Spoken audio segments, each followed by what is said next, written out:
For today's eye makeup look, I'm going to show you how to create this look using two eyeshadows, one for the lid and one for the crease. It's a super easy look, so let's get started.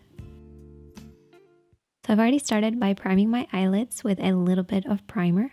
If you don't have an eyeshadow primer, you can always use concealer and a setting powder.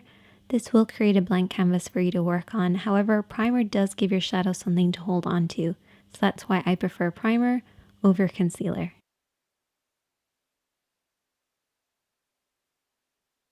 I'm first of all going to take that crease shade, which is a matte tone.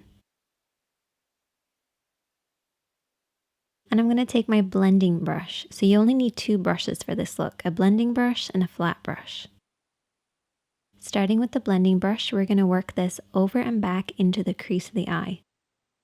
So the crease of the eye is where the eye creases into the eye shape. We're going to start on the outer corner and blend this over and back in this area.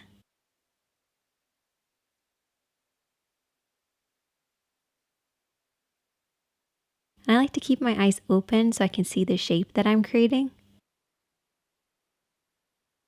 Making sure the depth of color is right at the lower point of the crease. Blending upwards towards the brows and pretty much disappearing as it gets to the brow area. Take your time blending this over and back until you get the depth of color that you want. And then I'm going to take my lid shade, and whenever I'm applying anything that has a little bit of shimmer, I use a flat brush to apply it.